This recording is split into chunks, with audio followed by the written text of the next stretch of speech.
Let me introduce myself first. So my name is Sagar Patla and I'm working as a lead software engineer at Webkul. And I have total experience of 3 years in working in Magento. Other than that, I have experience of 5 years as a software developer. On top of that, I'm a certified Magento developer. So I'm currently managing multiple projects like POS and PWA, similar to hyperlocal integrations and stuff like that. Very good. Very good. Well, that sounds like some interesting experience. Yeah, so I think it'd be interesting. I'm very passionate, as you know, about debugging and helping people become excellent debuggers. I don't know if you've read my book here recently about the art of e-commerce debugging. Yeah. I do follow you. What do you think about that? You. So I actually have, when I was working on learning the certification courses and everything, I did follow you a lot, in which I followed the test papers that you have posted online, and along with that you have released your own book as well. So I dig it very deep that this is very interesting that you are helping the community to grow step by step. Yeah, that makes sense. That makes sense. Well, so a couple things that I was thinking about for our conversation here today in this podcast was a couple ways that we can really improve looking forward to 2022. It's crazy that 2021 is about wrapped up. Obviously, that's on the heels of 2020, which was kind of a year that none of us really was too excited about. We were excited. I was excited about it at the beginning, but things kind of shaped up a little differently than we all expected. But a couple things that I think are really important for us as developers, and I'm curious to hear your thoughts on this, is how we can be better developers in 2022 and areas of focus that we can look at. And I think one of the most important things that we can look at is being honest about our weaknesses and our plans to grow in those areas. And I think being honest about our weaknesses, this is something I've done quite poorly. I don't know if you follow U.S. sports, because our football is a little bit different than your football. Yes. And our football is you people got, the guys wear the helmets and the big pads up here, and they go run around, knock each other over, and throw each other on the ground. It's a little bit rough. Yeah. But so there was at the end of it I'm not too familiar with what we call soccer, but you guys call football. But I think isn't it called like the World Cup? World Series? Isn't it World Cup? What's at the end of the soccer or the football season for you guys? What's that called? It's FIFA World Cup. Yeah, World Cup. Yeah, FIFA World Cup. Thank you. Yeah. Okay. So it's kind of like your World Cup. We call it the Super Bowl. And I watched the two teams duke it out. The Kansas City Chiefs. I'm from Kansas City, so that was kind of interesting to see the Chiefs there versus the Tampa Bay Buccaneers. And what I found was really fascinating in that matchup, which turned out to be not a matchup at all, was a very young quarterback, or the lead player there, against the oldest quarterback, or their lead player. And what stood out to me is the oldest beat the youngest, hands down. It was honestly watching, you'd think of watching a professional team play a high school team. I mean, it's not that great of a difference, but it was a big difference. And the question was, why was that? This young dude, he should have just been able to just smash the competition and they get that trophy. But I think it came down to the older quarterback has experience, but more importantly, in my opinion, he knows his limits. He knew his boundaries. And so he worked with his team to overcome those limits, those boundaries. And I think the lesson that I take away from that is I need to know my limitations. I cannot be good at everything, especially in this area of web development. I can't. I cannot be an excellent front-end developer and an excellent back-end developer. I can't be excellent at managing accounts, client accounts, merchant accounts. I can't be excellent at that and be an excellent back-end developer. Things have to give and have to take. I can focus on probably one or maybe two things at a time and get really good at those. But even through the course of time, my focus back then is not going to get any better. It's going to actually slowly wane. And so I have to be okay with that. I have to be able to accept that. And I think when I accept that, I will be able to excel in these one or two things and that will help me bring more value to the company, to my customers, et cetera, et cetera. So that's one of the first things I've been thinking about as far as how I can really level up, is honestly to accept my weaknesses, accept my limitations, and to build on what I really can do. What do you think about that? Yeah, so what as per my experience is like you actually need to accept that you are not right or you are not correct at every time. Yeah, there are limitations, there are things that you don't know that's out there in the world. So well, the very first thing is actually what I think is mentorship. Yeah, so if you are getting a good mentorship, like you are getting mentors are guiding you on the right track, right? That you need to do this, then you need to follow this. Go step by step, not just go for the leap. Go step by step. Don't think step by step. Not exactly like doing things like if I go from A to B, just go from A to B. There is a number of steps in between if you have to go from A to B as well, in terms of development. Yeah. Second thing that I want to address is right learning, right? So there are n number of tools available, n number of platforms available, right? So if I talk about Magento on this end, so for Magento, the very first thing is you need to learn the documentation from the documentations, right? What they have there, and they have also their training programs, right? Swiftotter also provide their training programs on Magento learning, right? So that part should be there. The learning curve should be there, and the very important part is curiosity, right? So if the developer is not curious about what he is doing, what she is doing, whether she is or he learning the things or not, so there won't be any future on that, right? So they won't be able to debug the things as well. They actually need to know the core concepts if I talk about development. Yeah. And if I come on your rugby match that you just gave an example of, so on that part, the younger quarterback had the curiosity, what I believe, had the curiosity to, to excel, to empower himself, to, do good things, right? To do better, right? That's right. Yeah. So the next point I would want to cover is the what you actually experiment with your code, if I talk about development. Yeah. So once you are doing one thing, right? So there are n number of ways to do different things, right? If you want to do one thing, there are n number of ways to do it, right? So you just try one thing, then you try the second thing. Though there is a learning curve as well in there. So on that practice, you actually get to know what is best for you and what is best their coding standard, if I talk about. Yeah, and I think that's something that, at least in my experience, it's hard to do because we're often under a deadline. We have an estimate on a given project.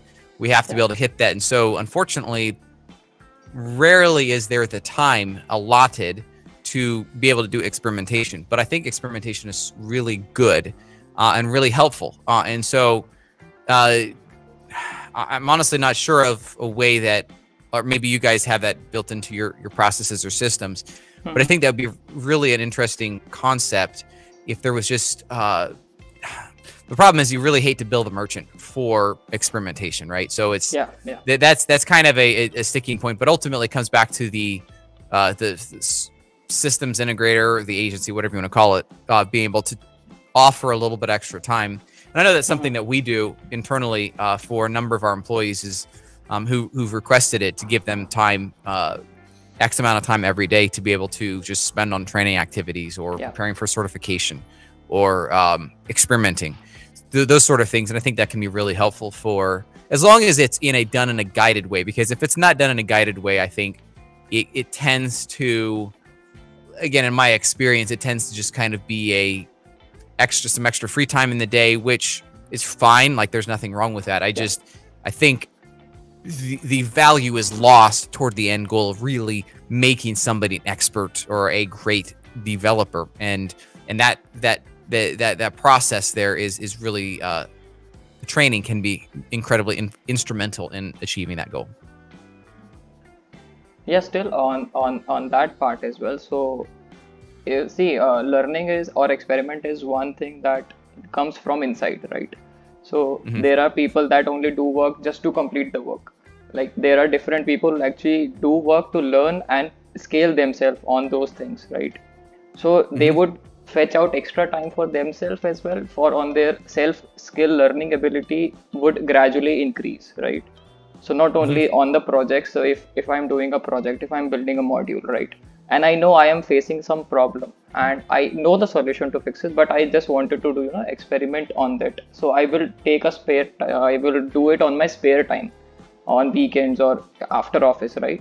So that comes actually from inside. Not you are right, absolutely right, that there are deadlines and everything, but still, if one needs to improve and gradually become a good developer, so on that part they need to excel themselves on give them extra time to scale up. Yes, and I agree. And I think the challenge is intrinsic encouragement versus extrinsic encouragement. So intrinsic means the developer is motivated themselves to improve.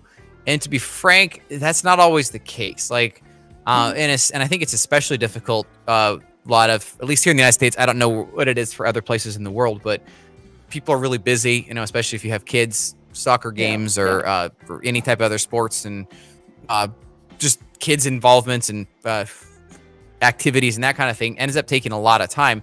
And so there isn't as much availability to do intrinsic studies. And so that's why I think is really good when companies do offer, i.e. extrinsically, when they offer some time even on the clock to be able to push forward and allow developers to study. Again, totally ideal if it's the developer themselves, but correct. The problem I have, and I talk about that in the Art of E-commerce Debugging book, is when a company expects somebody to intrinsically take time off the clock. And I think, again, it's wonderful if somebody wants to do that themselves, aside from any encouragement from the company that they work for.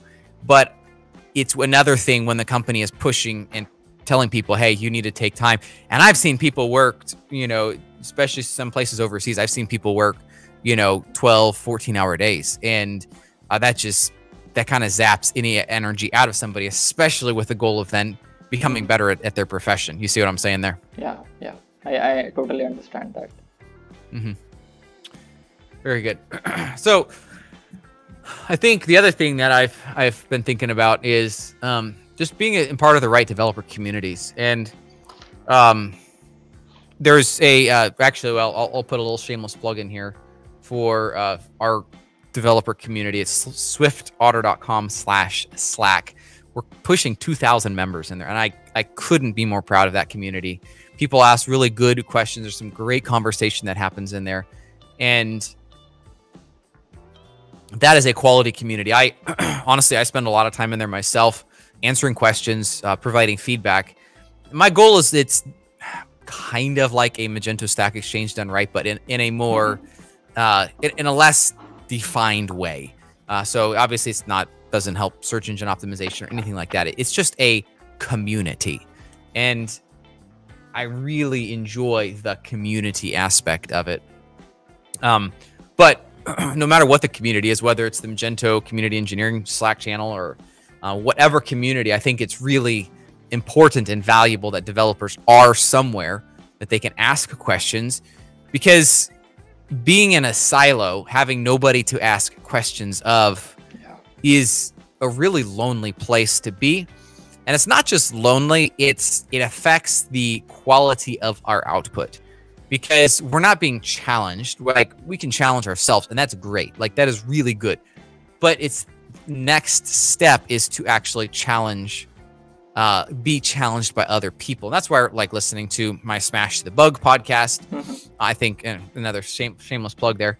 But whatever way it is, we need to be challenging ourselves, hear new things. And to be frank, getting into another completely separate community, listening to a Laravel podcast or joining a Laravel Slack group or Shopware or whatever, like, this is going to only help us become better developers, because we're taking these ideas in from other completely different segments of the market.